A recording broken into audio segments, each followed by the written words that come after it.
Alright, what's up? What's up? You're back with another episode of The Report, Tarot and Tools. We're going to hop right into it. Aries, we're doing you tonight.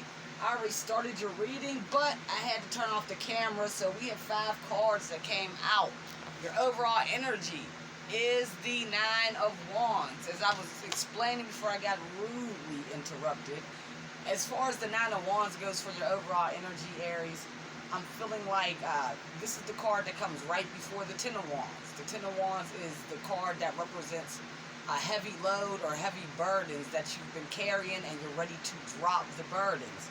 But with you being 1 before the number 10, I feel like you're just now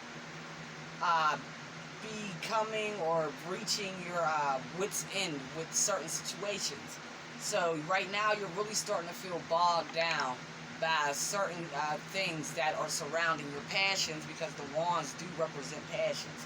But I feel like right now you're just, maybe it's just today where you just felt bogged down by everything, but your overall energy as of right now is definitely feeling a little weighed down by everything that's going on involving passions. So in the near past, it looks like you made a decision to basically turn your wheel. So, or maybe it wasn't you, but in the near past, the wheel of fortune turned. So you moved from one cycle into a brand new cycle.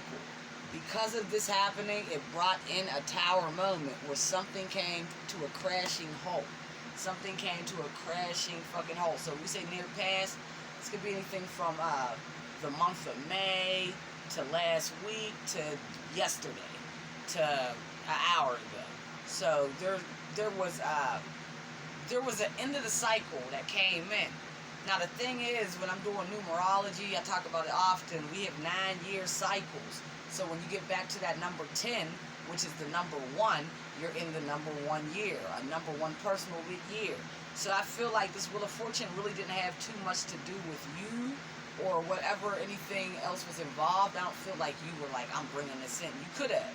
But what I'm trying to say is I feel like universally, no matter what, this was going to happen because you are just in a new cycle. That's what it's looking like. Like this wheel is symbolizing the end of one old cycle and moving into a new one.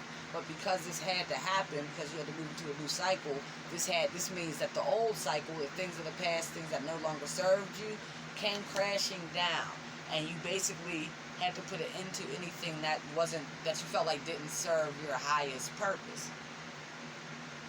So now in the future, it looks like you could be going maybe to church, maybe to get some type of spiritual insight from a pastor or a priest with the Hierophant coming out. Now this Hierophant does look like he's looking down, talking to this couple. So this could be you and a person that you're in a relationship with or in a marriage with. And maybe you guys are going to go see a counselor. Maybe that was what the cycle was, just realizing like we can't go on like this. We have to go maybe seek outside help to see if there's anything we can do about this union. Or this has something to do about you guys just leaving out of a union that you were in for some time, up to 9 to 10 years. So, clarify the Hierophant for me, please. Just clarify the Hierophant. This one's not going to be long, guys. But I did want to get you guys done, my Aries. Yeah, so the Hierophant, it looks like there was some type of justice that came in. Someone's heart was weighed up against a feather. This could be your heart or the person you were dealing with. But basically what came out is that I feel like you felt like, and this was causing you a heavy burden, you felt like you had to walk away from a marriage, from a divine connection, from a union that you were in for some time now, probably for a whole cycle, but you felt like you had to walk away from it because the person's heart was not pure. You didn't feel like they had pure intent in their heart when they were dealing with you. So, clarify this King of Cups, please.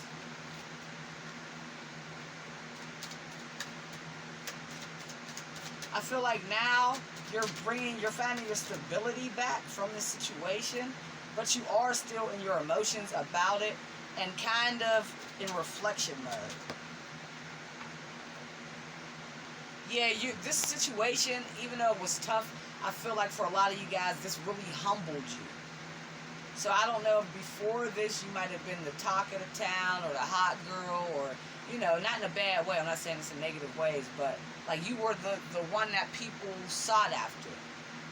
Now, something about this situation could have made you feel like you weren't, uh, you weren't hot shit anymore.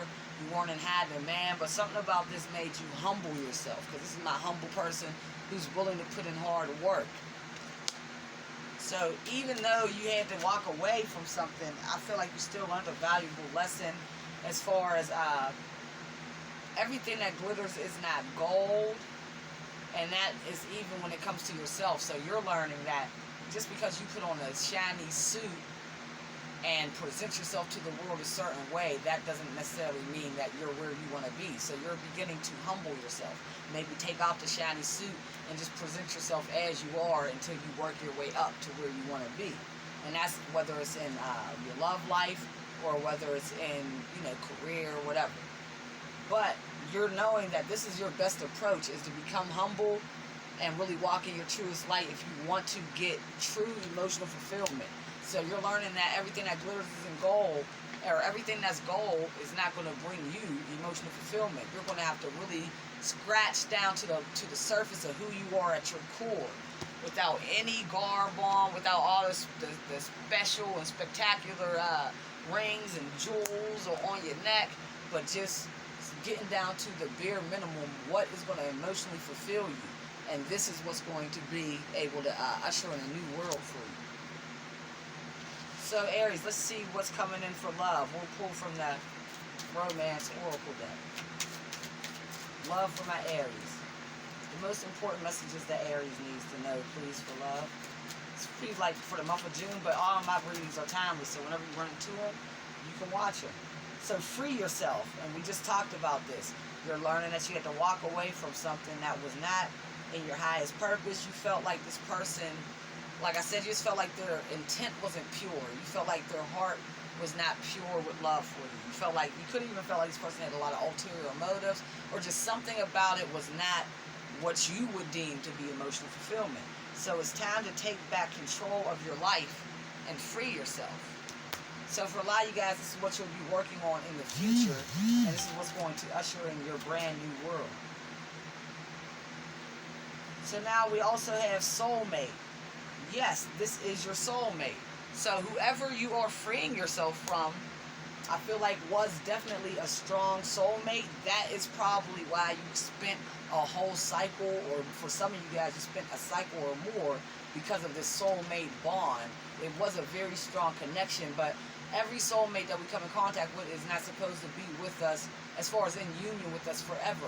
But one thing the soulmate will always do is mirror to us the lessons that we need to learn for our greatest growth, for our greatest good. So at the end of the day, I feel like what you're learning from this is that you're going to just free yourself from this connection and take the lessons for what they are, as valuable lessons. I don't feel like you're going to be upset. It didn't really go into what necessarily happened. Like I said, for a lot of you guys, I just feel like this was a natural end of a cycle. So I don't feel like this was like, this person was cheating, abusive, dogging me, all this. I feel like this was just naturally an end of a cycle. You guys literally did your time together that you were supposed to do.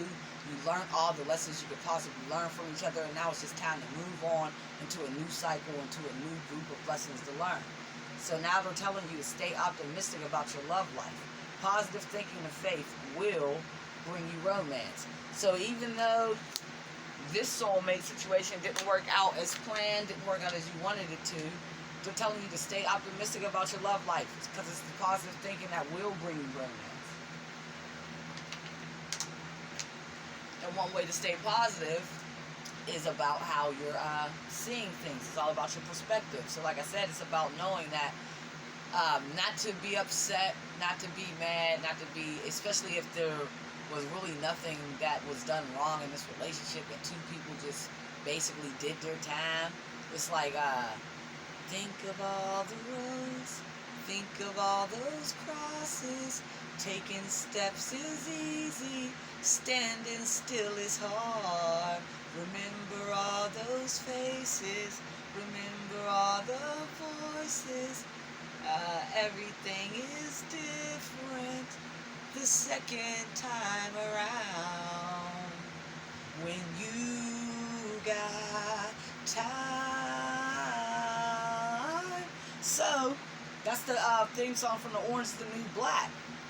Think of all the roads. Think of all the something.